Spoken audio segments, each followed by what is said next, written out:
And so in the last lecture, we discussed the problem of understanding subgroups of mapping class groups. And if we take some finite collection, psi1 to psi k, inside of mod S, and we ask, what is this group generated by them? Even if we throw on some sort of not easy to check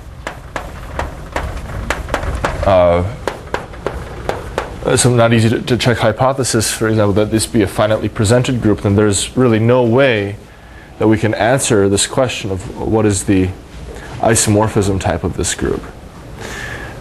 And even for two generated subgroups, we saw that there are some issues.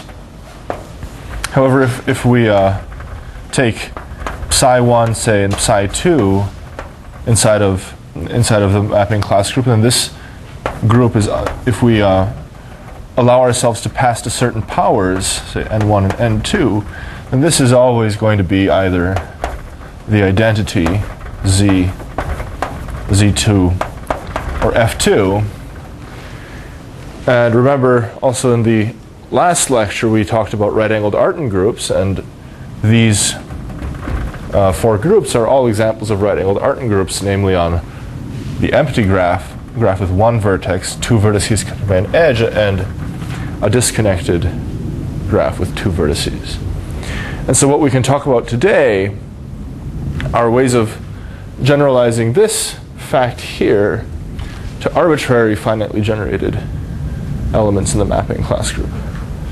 So sort of the hope would be that if I give you psi1 to psi k, and I replace them by powers n1 to nk, where these powers are just, I'm not going to put any hypotheses on them, just that these are sufficiently large, then these should generate a right-angled Artin group on some graph. And so this is a good first guess that one can make, but this is unfortunately false in general.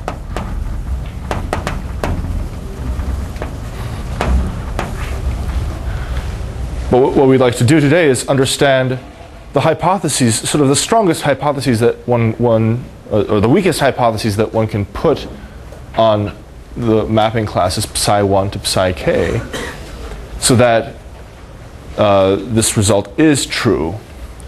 And then we'll be able to actually say something more specific about the right-angled Artin group gamma.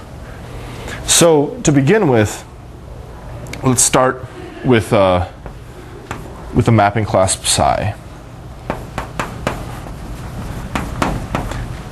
And we're going to want to pass to some power to make this an element in a right-angled Artin group. So one thing that one can see in a right-angled Artin group is that every element has infinite order. And so if we're allowing ourselves to pass to these arbitrary powers, then we should just assume that psi has infinite order.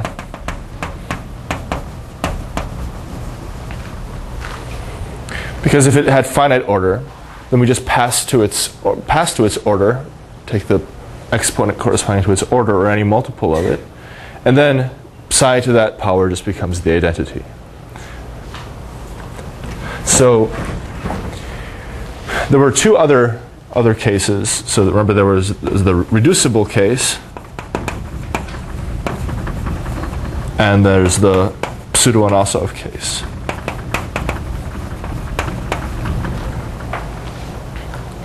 So it turns out that for our considerations, these pseudo-Anosov homeomorphisms, they cause really no problems. It's the reducible mapping classes that are going to be the most problematic. So let's have a little discussion of how reducible mapping classes work. So recall that psi is reducible if there exists a multi-curve. So recall that this means an isotopy class of disjoint simple closed curves.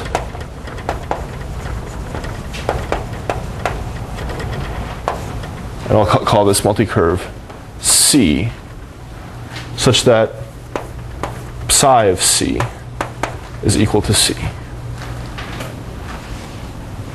And so what I mean by this is that the collection of curves is, if we apply psi, is preserved, but the components themselves may be permuted.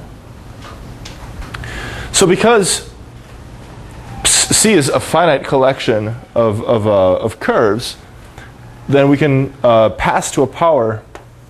So psi to the k can fix the components of C component-wise. So not just fixing the multicurve, but actually fixing the actual curves in C up to homotopy.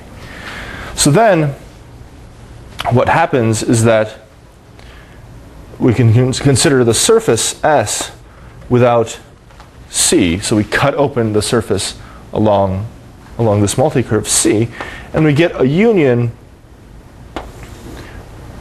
of surfaces. These are possibly disconnected. It's a finite union because we have finitely many curves, and the boundary curves of these surfaces are all elements of C. And for each I, we have that psi restricts to Si. And because psi fixed the components of C, psi fixes the boundary components of Si. And so now psi restricts to some mapping class in S of I, so we can view psi I as an element in mod of Si. Oops. And so we can apply the whole Nielsen-Thurston classification again, so the finite order, reducible, and pseudo-Anosov case. So if psi is now reducible again, if psi is pseudo-Anosov on Si, then we can't really do anything further. One can show, but this isn't really that important, that psi doesn't actually ever restrict to a finite order homeomorphism of Si, and so the finite order case is irrelevant. And the third possibility is that psi I might be reducible on Si. Well then, if psi I is reducible,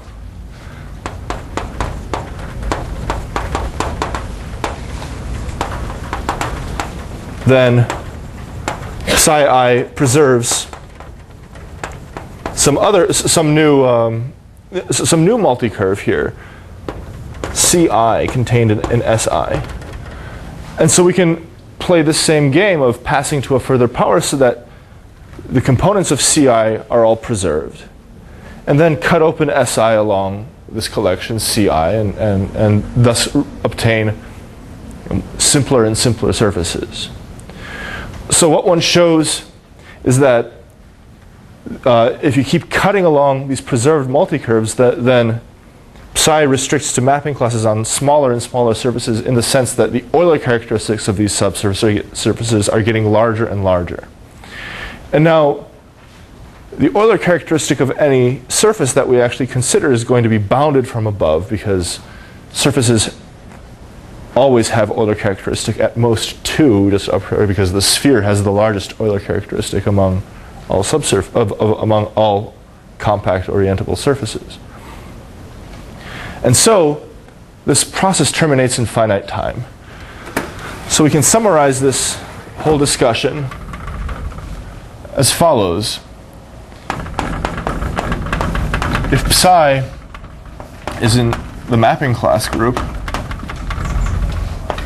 then there exists an n greater than 0 and a multicurve C contained in S such that that the restriction of psi to S without C is, sorry, of psi to the n without C is the identity or pseudo-Anosov.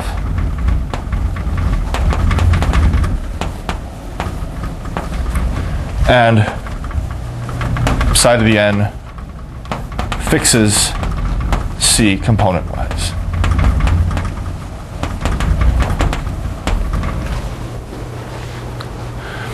And so such a mapping class is called pure. So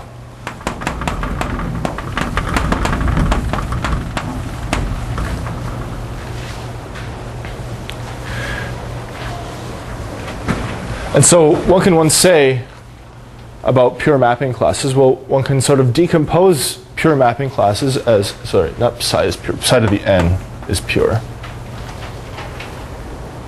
So what can one say about pure mapping classes? One can decompose them as products in the mapping class group of simpler commuting mapping classes. So here's a surface, and now psi is going to be some reducible pure mapping class acting on this surface, so it may preserve, see, this curve and this curve and this curve. And let's say that psi restricts to a pseudo-Anosov on this subsurface, and it performs a Dane twist about this curve and this curve. So I'll call this pseudo-Anosov here F, and this curve here is alpha and beta.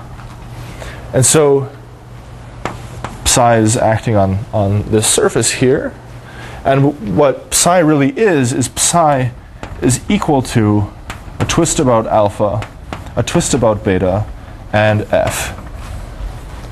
And we can, this is by the product I mean composition, but because these two curves and the surface and these two curves are all disjoint from each other, then the order in which I write this composition is irrelevant.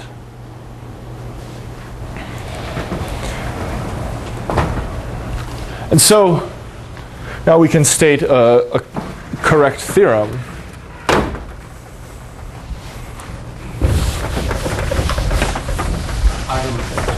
Yes. The mod SI should be mod SI closure. Yeah, so that being a little bit yeah, you can think of it that way, yes. But the point is that then the boundary of SI is preserved pointwise. Yeah, so you can view it that way. What is often done, though, in these sorts of discussions is one that collapses the boundary to a point, and one forgets whether or not there was a Dane twist about that boundary component, and then one views it as just the mapping class group of a punctured surface. But that discussion isn't very important, but this is a good way to think about it.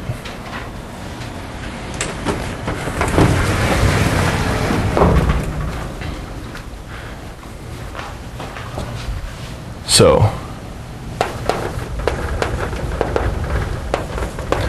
let psi 1 to psi k be Dane twists about simple closed curves, or pseudo-Anosov on subsurfaces, on a subsurface.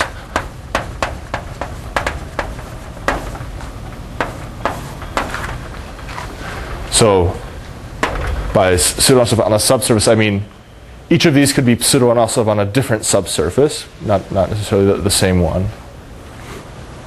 So basically what I'm saying is you take any collection of pure mapping classes and then write them as a composition of Dane twists and pseudo-Anosovs on subsurfaces, and then take those simplest factors only as the arguments here in this list.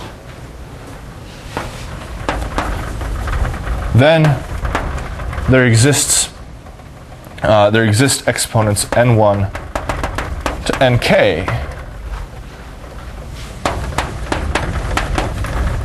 such that psi1 to the n1 to psi k nk.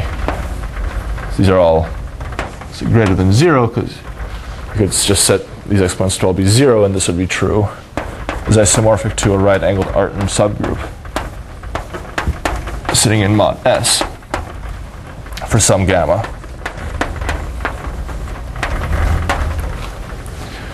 So this is the first approximation to the theorem that we'd like to discuss today. S0 is not fixed.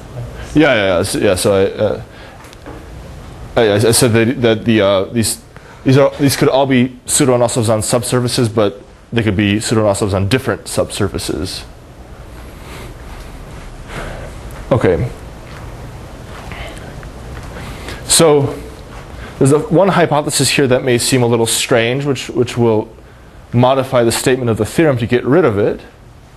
So these n1s to nks, one might guess that this should hold for all sufficiently large exponents that one takes, but that's not true as I've stated it here. There's sort of an issue of redundancy.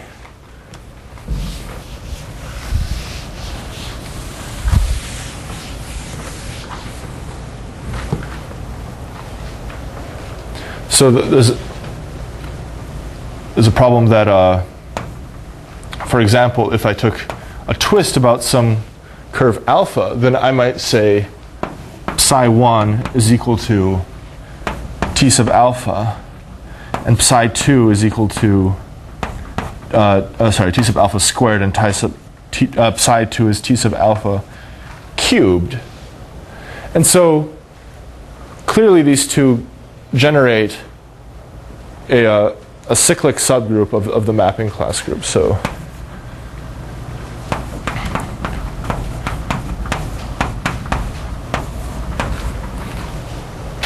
but this is sort of contrary to how we really expect this isomorphism between the group generated by these powers and the right-angled Artin group to be realized.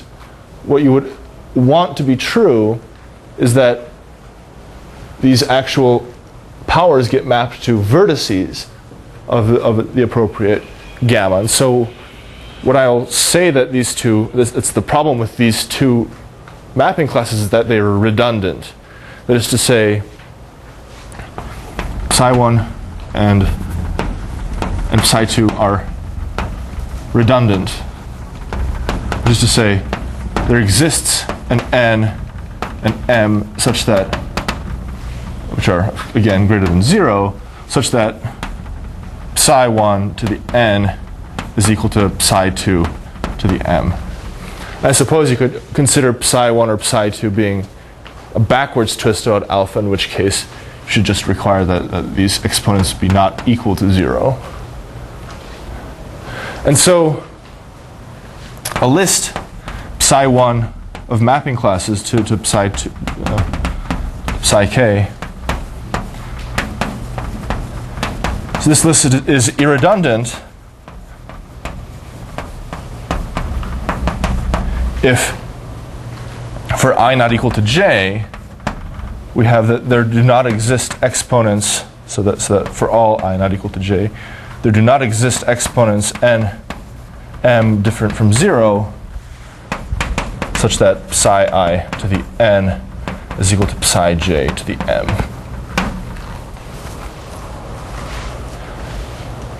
So no two elements on this list should have a common power.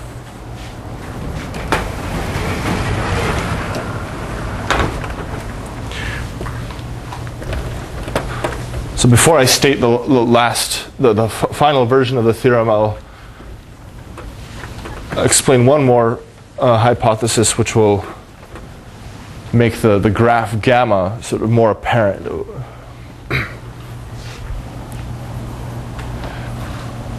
So consider the support psi I. This is the support. So my hypothesis here was that each of these mapping classes, psi1 to psi k, is either a Dane twist or a pseudo-Anosov on a subsurface.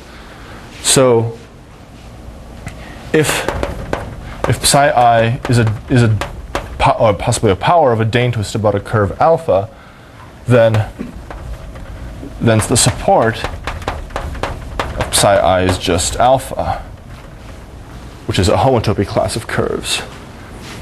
And if psi I is a pseudo-Anosov f, which is a pseudo-Anosov on a subsurface S0, then support of psi I is equal to S0, where again this is really just an isotopy class of subsurfaces. So we'll say that support of psi I and intersect support of psi j is empty, so this is for I not equal to j, if there exist representatives for the support of psi I and the support of psi j, which are disjoint.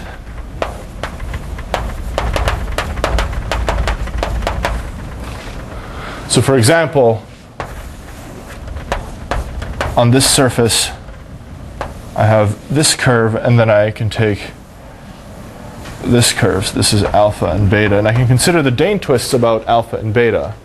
And right now, the way I've drawn it, it looks like the twists about alpha and the twists about beta have intersecting supports, but obviously I can just slide beta off of alpha, and so there are, in the isotopy class of alpha and beta, you can realize disjoint supports. And so then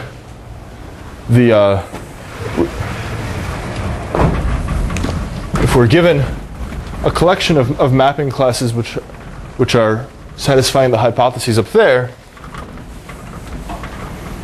we can talk about their coincidence graph. So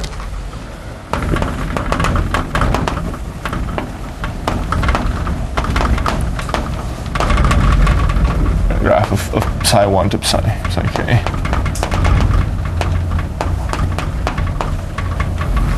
This is supposed to be written gamma, and the vertices of gamma are just psi 1 to psi k, and the edges of gamma are given by disjoint supports.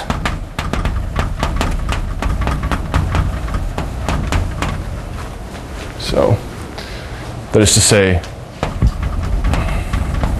psi I and psi j are connected by an edge if and only if sub psi I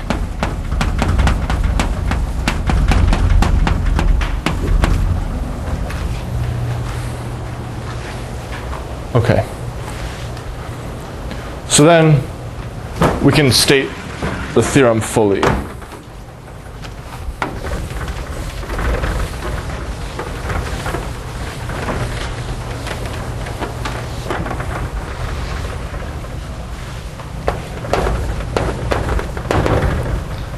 So let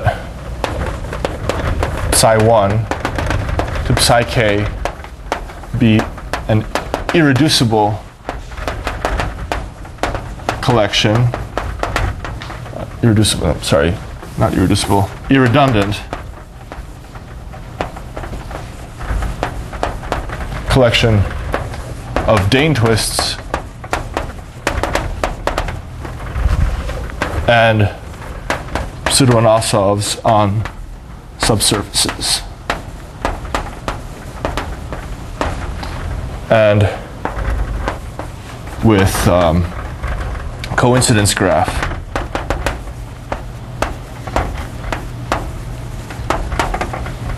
gamma. Then for all n sufficiently large, we have psi1 to psi k is isomorphic to A of gamma sitting inside of mod S, and inside the n. Yeah. And this isomorphism is given by sending a vertex V, which is labeled by one of these mapping classes, to that mapping class taken to the nth power. So this is the most general statement of the theorem. And so the first thing that I'd like to do about, like some remarks that I'd like to make about this theorem are that the hypotheses are all indispensable.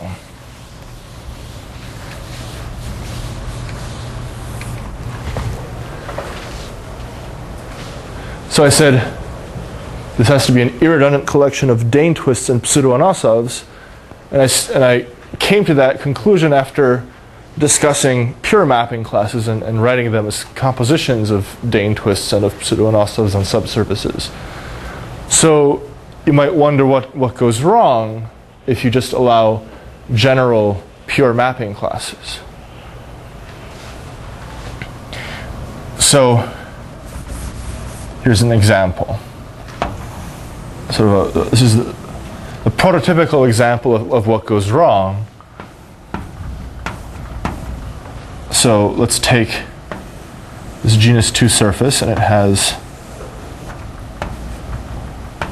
these curves, alpha, beta, here's gamma, and delta. So what one shows is that T alpha, T beta, T gamma, T delta, in fact, squares suffice in this particular case, generate F2 cross F2. So how do we see this? So we have, here's T alpha, and then we have T beta, T gamma.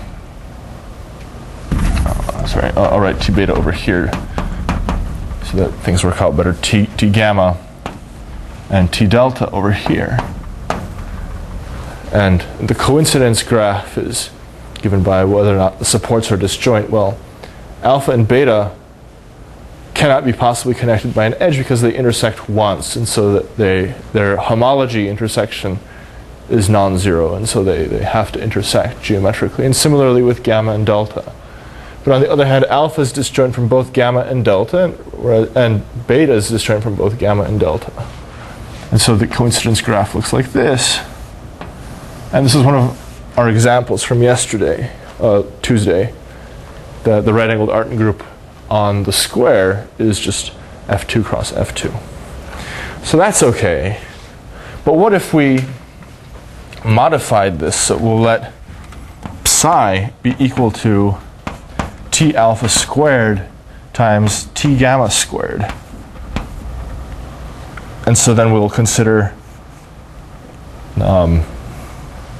psi to the n, t beta to the n. Here n may be replaced by a sufficiently high power. The reason I'm writing n is because this isn't going to be something funny that happens if we just keep the exponents equal to 2. This is something that persists. And so you might hope that this is also a right-angled Artin group. And so this is for some graph gamma, and this is absolutely false.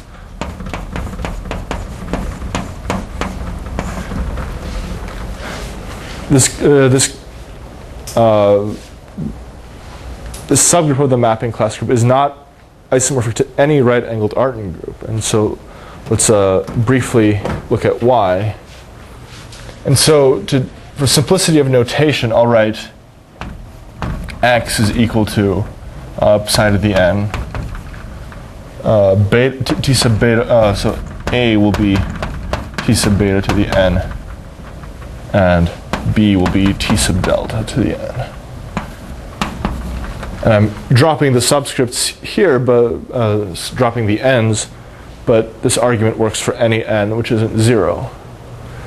And so the fundamental observation that we need to make to see that this is not isomorphic to any right-angled Artin group is that if we consider the commutator A conjugated by x, B, this is the identity. So recall that this is precisely the commutator of x inverse A, x, B. So let's see why that is. So if we apply psi, so if we conjugate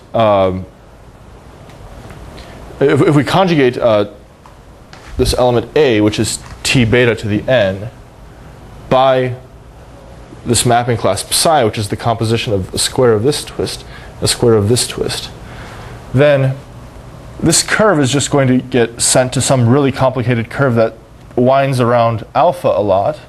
But because gamma doesn't intersect beta, gamma has no effect on it. So there's this imaginary curve here that separates the surface, so that the action of the conjugation action of psi on T beta only does things to beta that stay on this side of the surface. And the conjugation action of psi does things to T delta, which only stay on this side of the surface. And so no matter how much we conjugate this element A, T beta to the n, by psi, it always stays on this half of the surface. Similarly, the same thing happens here with T delta to the n. No matter what we do with conjugation of T delta by psi, we always stay on this side of the surface. And so the resulting curves are never going to intersect each other if I apply psi to any power of psi to beta. It always is disjoint from delta, and similarly any power of psi applied to delta will be disjoint from beta, and so that's where we get this relation.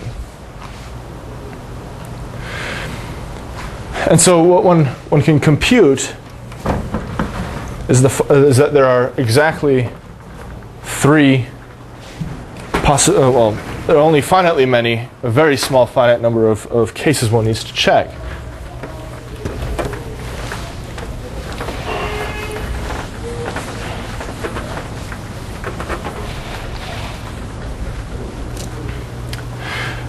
Namely, so this group generated by x, A, and B is if this were isomorphic to some right-angled Artin group, it would have to be on a graph which has at most 3 vertices. So we can just write down all the graphs that have 3 vertices, at most 3 vertices. So there's a single vertex, there's this, then there's this,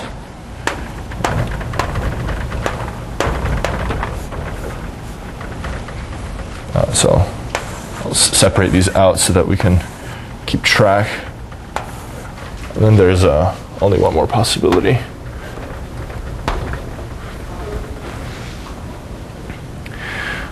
But now look.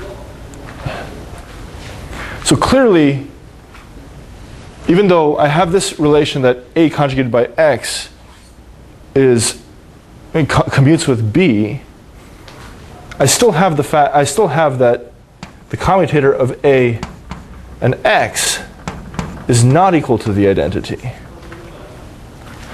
The easiest way to probably see this is just check this directly in F2 cross F2.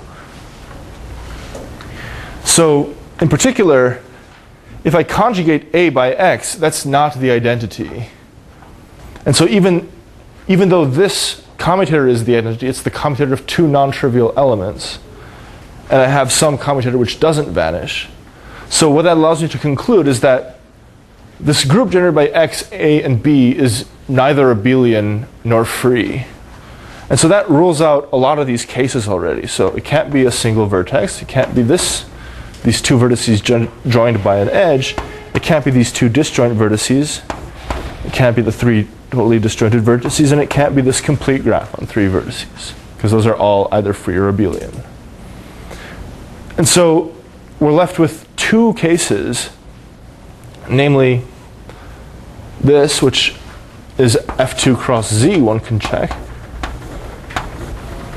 and this, which is Z2 star Z.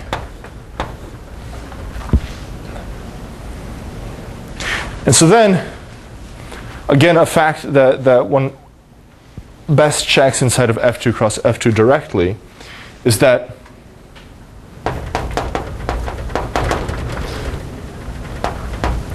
this subgroup XAB sitting inside of F2 cross F2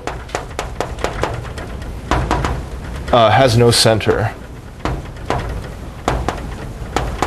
So its center is the identity. But F2 cross Z has a central copy of Z, and so we can rule that case out. And so the second thing the second fact that one can check, this is a general fact about free products, is that if you have some subgroup,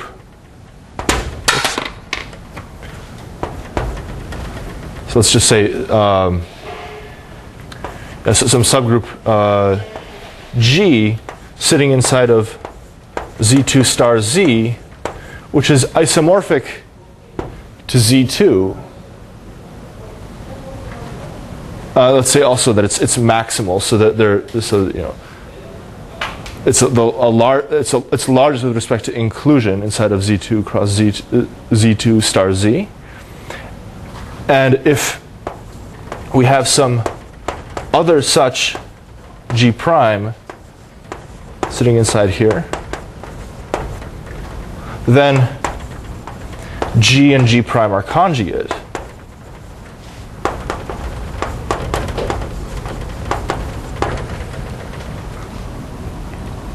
But what one can check is that the subgroups from this relation that we wrote down here is that A comma B is isomorphic to Z2, and it's a maximal subgroup of that form.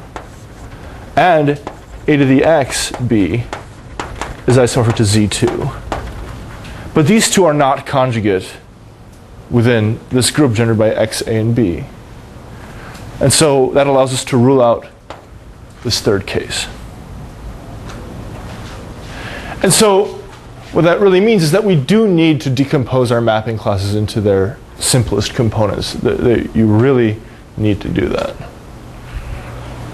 Otherwise you get, this is just the tip of the iceberg of the things that start going wrong. You can get all sorts of you can call this sort of relation an unexpected commutation, because if you were to write down sort of the expected right-angled Artin group, you have these two guys which commute with each other, and then this one guy who doesn't commute with either of them, but which gives you this unexpected commutation relation. So you would expect maybe Z2 star Z, but things just fall apart as one sees.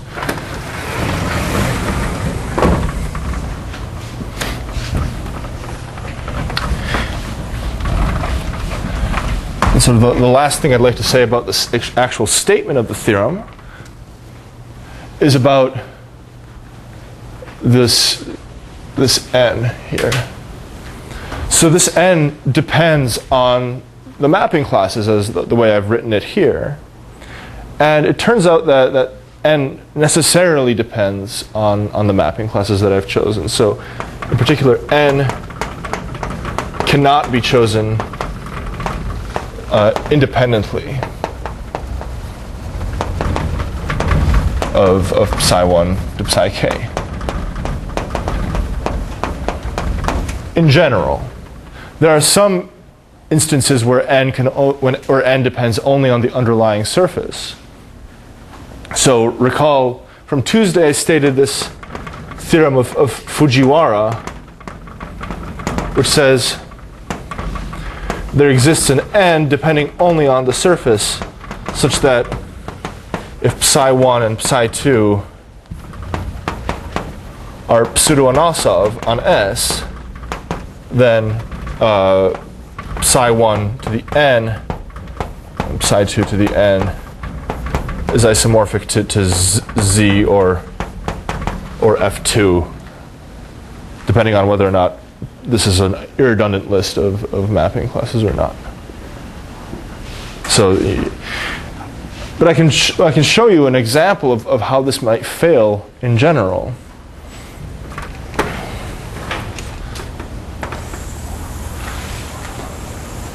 So here's a proposition. So there exists a collection. So for all n, there exists a collection alpha 1 to alpha k. It's actually somewhat simpler than that. It's actually a collection of three curves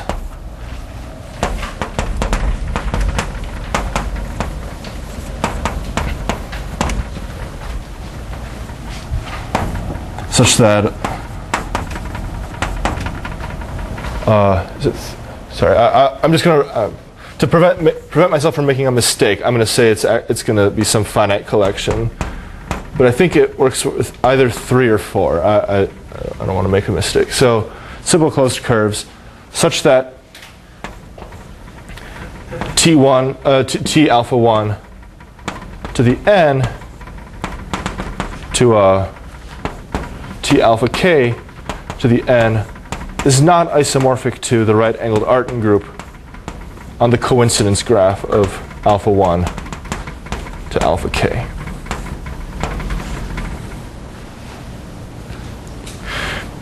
And the reason for this is actually sort of silly once one realizes what to do.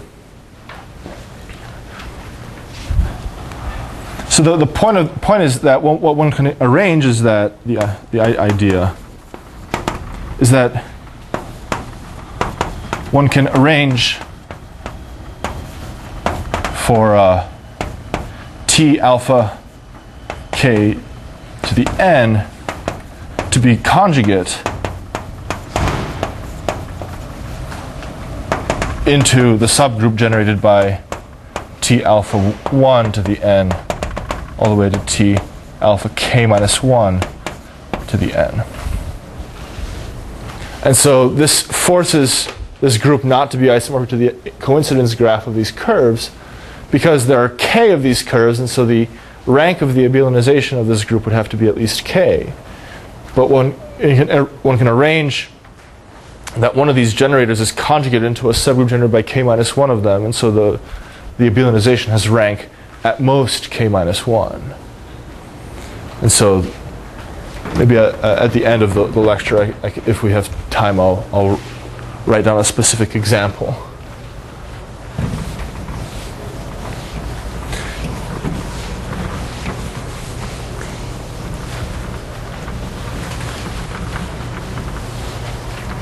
Okay, so in the last remaining time, I'd like to, remaining 15 minutes, I'd like to say a few ideas of the sketch of the proof.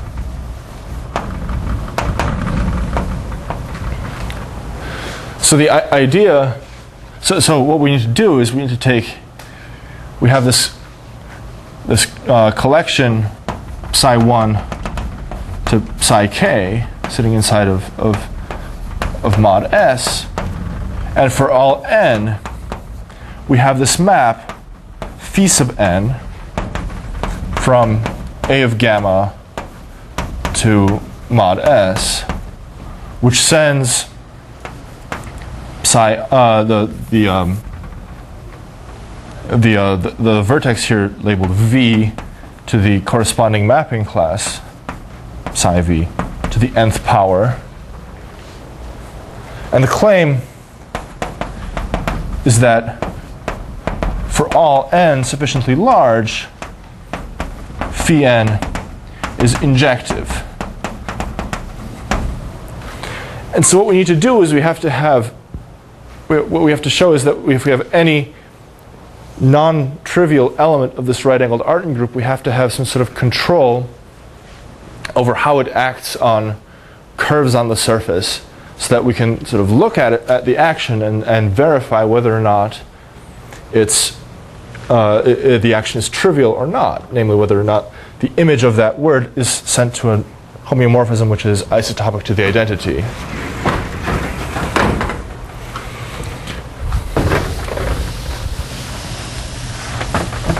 So I didn't really have time to give a lecture on hyperbolic geometry, so I'm just going to assume some knowledge about that. And if you don't understand, if you don't know about hyperbolic geometry, don't worry if you don't understand some of these ideas.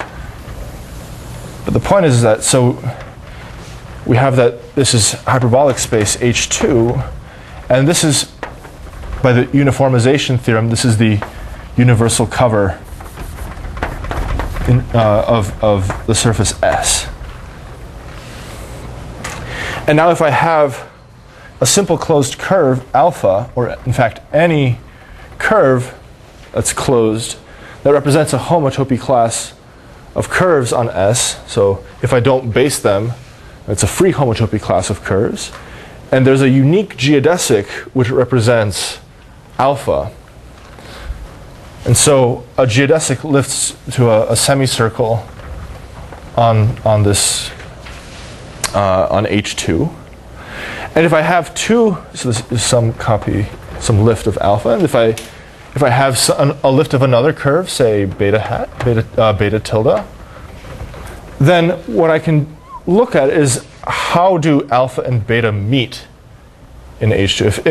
If they don't meet, then there are no points of intersection, so there's nothing to talk about. But otherwise, I can look at these angles here. And so I look at A of alpha beta, and this is defined to be the minimum over all. So take geodesics representing alpha and beta, and the minimum over alpha intersect beta of the angle of intersection.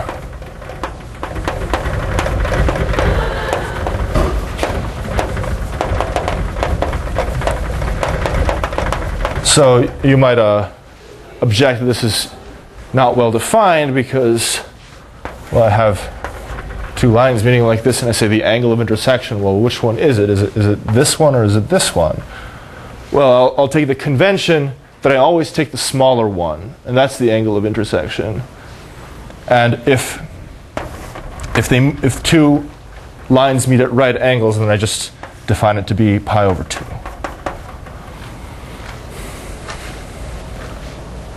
And so then what can one do? Well, I'll just state as propositions the sort of technical details that one has to check.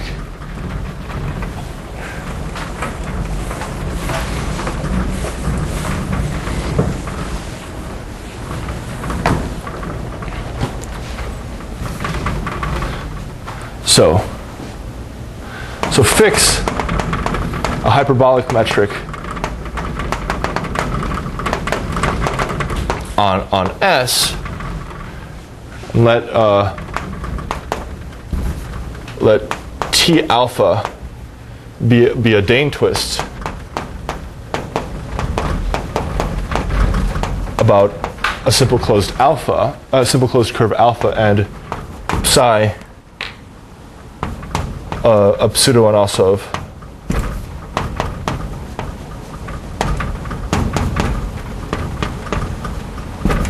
on some subsurface S0 contained in S.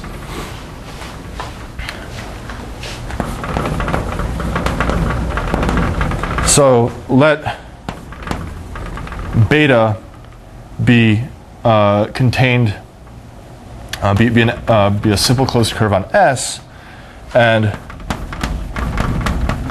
suppose there exists an angle of intersection between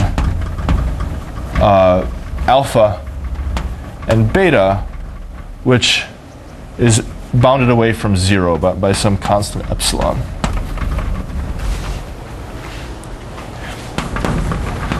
Then there exists an n such that for all little n greater than or equal to big N, the Dane twist about alpha applied to beta taken to the little nth power has I should say fix delta greater than 0. Sorry.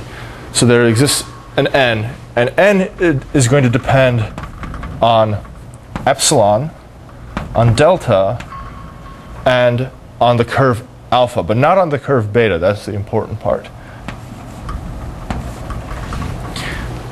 Such that if we take this little nth power of a Dane twist about beta and alpha, about alpha, apply it to beta, has an angle of intersection with alpha, which is at most delta. So what is this saying? What this is saying is that if I apply a Dane twist about alpha to some curve beta which intersects it at an angle which is controlled, it's not nearly, beta isn't nearly parallel to alpha at some point of intersection, then if I do any sufficiently high power of a Dane twist about alpha, then the image of beta is going to look first something coarsely like this, and then when we straighten it out to be a geodesic, it follows alpha much more closely. So this is T alpha to the n about beta. It follows alpha much more closely than it did before.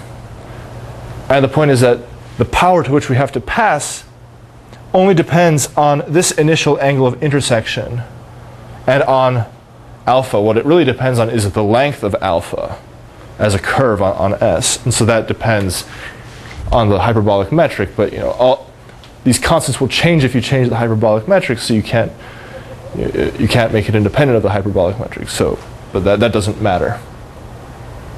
So that's the yes. So epsilon is lower bound. Don't you want like smaller angle the better? No, the problem is that if the angle is really small, then if you do a Dane twist the wrong way, then it starts it can possibly make beta start intersecting alpha at a relatively large angle. We want we want T alpha to the n of beta to look like alpha, and to look like alpha means to travel parallel to it. So is it plus minus n or just positive n? So this is for if the absolute value of n is greater than big N. So if beta were some curve with a huge power of a negative Dane twist about alpha applied to it, and then I applied a huge power of a positive Dane twist about it, then I'm not controlling the angle at all. It may be relatively far away from 0.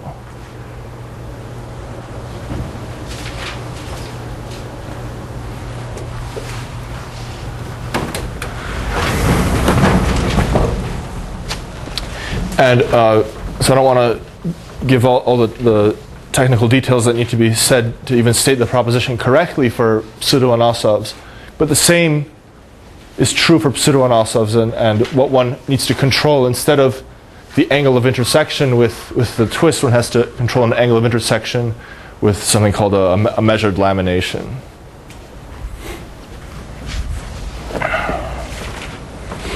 Okay, and so then that's one key step. And then the other key step is that to state this completely precisely is also sort of a pain.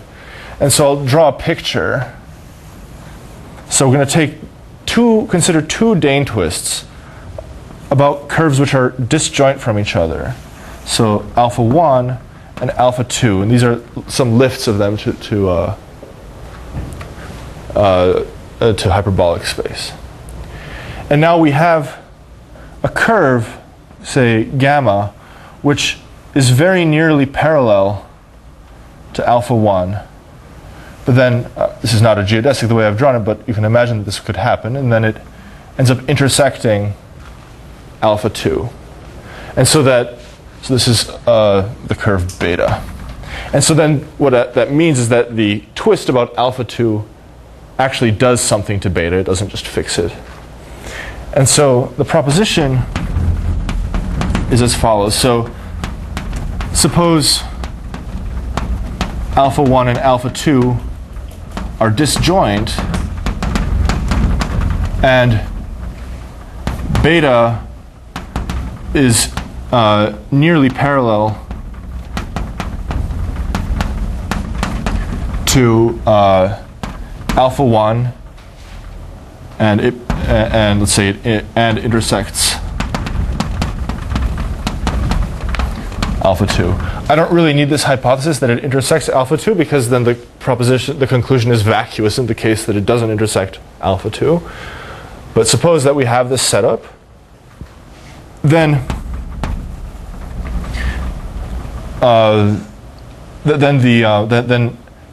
if I take any power of a Dane twist about alpha 2 and apply it to beta, so n is any integer,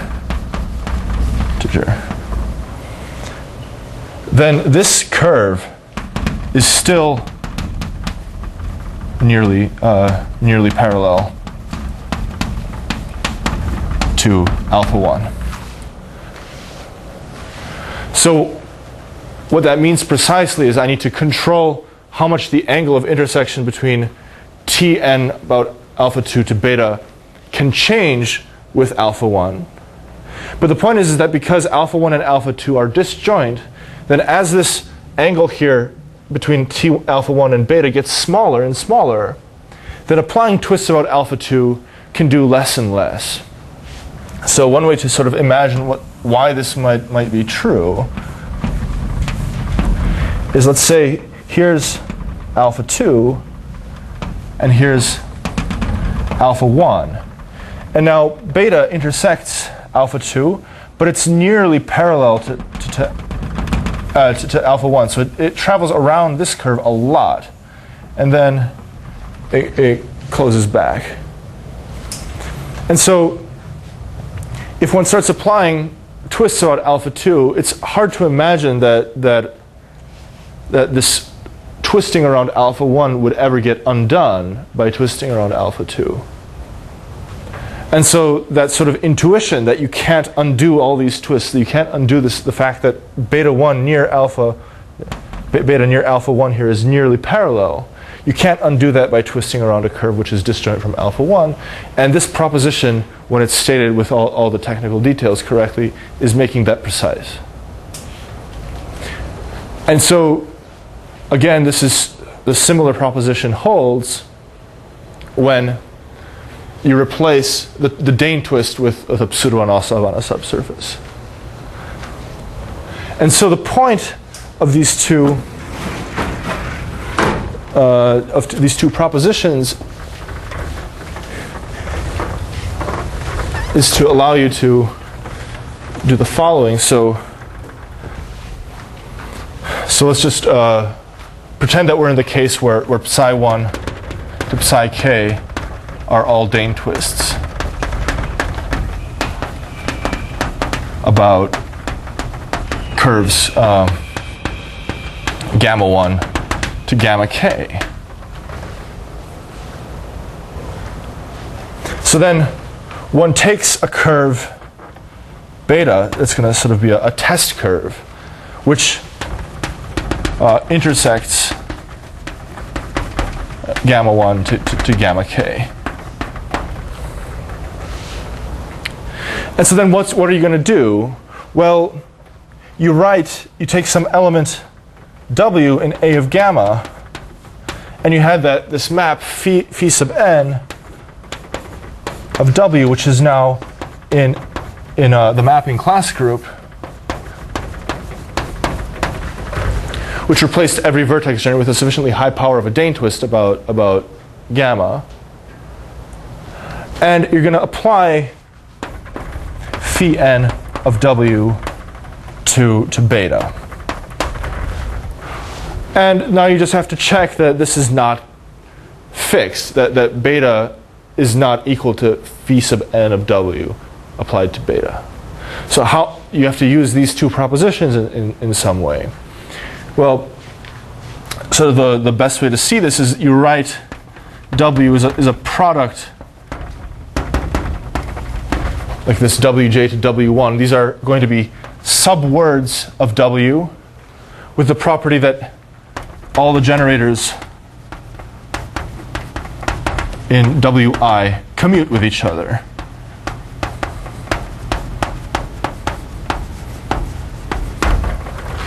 And then what can you do?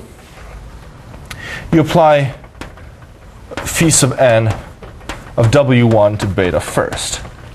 And so what happens is by this proposition, beta gets stretched so that it's parallel to all the curves about which you're doing twists when you apply w1.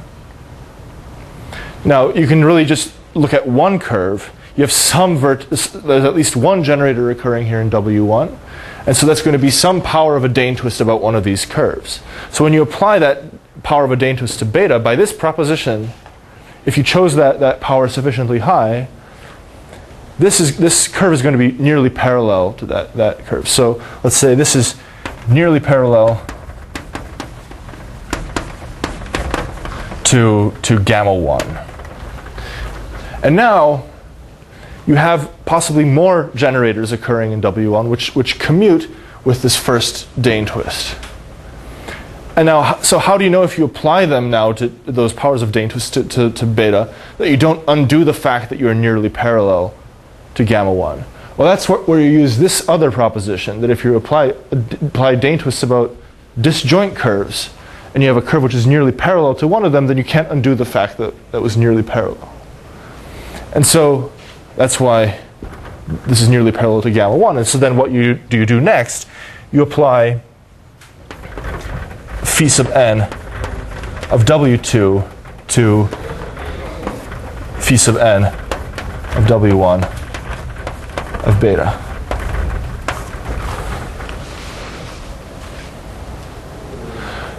And so now what you have to verify is that,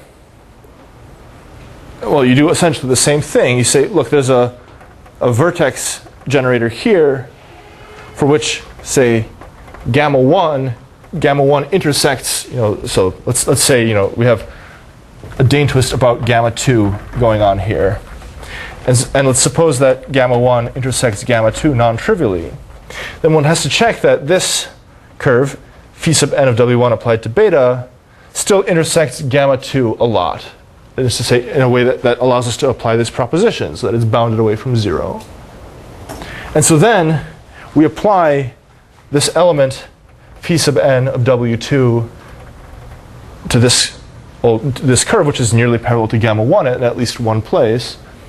And then it gets stretched out to be nearly parallel to gamma 2 by this proposition. And then we have some other words, some other generators which might commute. And so this proposition says that we won't undo the fact that this resulting this resulting curve is nearly parallel to gamma 2.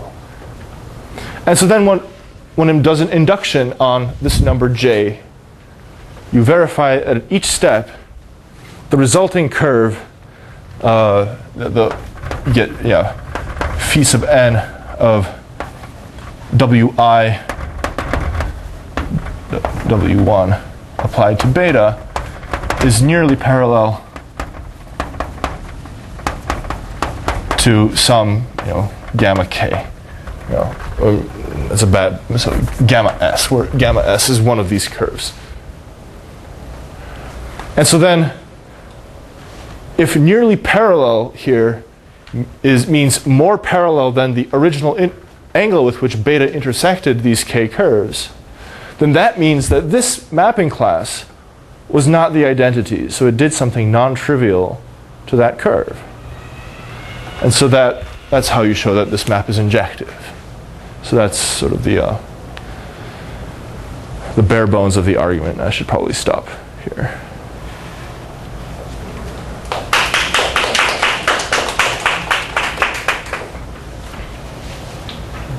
Any